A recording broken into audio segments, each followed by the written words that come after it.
ಪೂಜೆಯ ಕಳಸಕ್ಕೆ ಇಡುವ ತೆಂಗಿನಕಾಯಿಯ ಬಗ್ಗೆ ತಿಳಿಯಲೇಬೇಕಾದ ಮಾಹಿತಿಗಳು. 1. ಕಳಸಕ್ಕೆ ಇಡುವ ತೆಂಗಿನಕಾಯಿ ಬಹಳ ಒಣಗಿದ್ದರೆ ಹಣಕ್ಕೆ ತೊಂದರೆ. 2. ಚೆನ್ನಾಗಿರುವ ತೆಂಗಿನಕಾಯಿ ಕಳಸವನ್ನು ಪೂಜಿಸುವಾಗ ಬಿರುಕು ಬಿಟ್ಟರೆ ಮನೆಯಲ್ಲಿ ಇರುವವರಿಗೆ ಅಪಘಾತ ಭಯ. 3. ತೆಂಗಿನಕಾಯಿಯಲ್ಲಿ ಬರೀ ನಾರು ಇದ್ದರೆ ಮನೆಯಲ್ಲಿ ಚಿಂತೆ ಜಾಸ್ತಿ. 4. ತೆಂಗಿನಕಾಯಿ ಉರುಳಾಡಿದರೆ ಬರಬೇಕಾದ ಹಣ ಬಂದು ಹೊರಟು ಹೋಗುತ್ತದೆ. 5. ಕಳಸಕ್ಕೆ ಇಡುವ ತೆಂಗಿನಕಾಯಿಯಲ್ಲಿ ನೀರು ಇಲ್ಲದೆ ಇದ್ದರೆ ಸಂತಾನಕ್ಕೆ ಕೊರತೆ ಅಥವಾ ಮಕ್ಕಳು ದಾರಿ ತಪ್ಪುವರು, ಹಣದ ಕೊರತೆ ಹೆಚ್ಚಾಗುವುದು.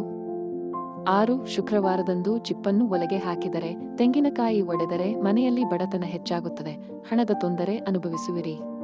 7. ಶುಭ ಸಮಾರಂಭಗಳಲ್ಲಿ ಕೊಟ್ಟ ತೆಂಗಿನಕಾಯಿಯನ್ನು ಬೇಡವೆಂದರೆ ನಿಮ್ಮ ಮನೆಯ ಲಕ್ಷ್ಮಿ ಹೊರಟು ಹೋಗುವಳು. 8. ತಾಂಬೂಲದೊಡನೆ ಕೊಟ್ಟ ತೆಂಗಿನಕಾಯಿ ಮನೆಗೆ ತರದೆ ಬೇರೆ ಮನೆಗೆ ಕೊಟ್ಟರೆ ಅಥವಾ ಎಲ್ಲಿಯಾದರೂ ಮರೆತು ಬಂದರೆ ನಿಮ್ಮ ಮನೆಯ ಲಕ್ಷ್ಮಿ ಆ ಮನೆಯನ್ನು ಸೇರಿ ನಿಮಗೆ ತುಂಬಾ ಸಮಸ್ಯೆಗಳು ಉಂಟಾಗುತ್ತದೆ. ಸಾಲಬಾಧೆ, ಮರೆವಿನ ಸಮಸ್ಯೆ, ರೋಗಬಾಧೆ ಕಾಡಿಸುತ್ತವೆ, ಎಚ್ಚರ.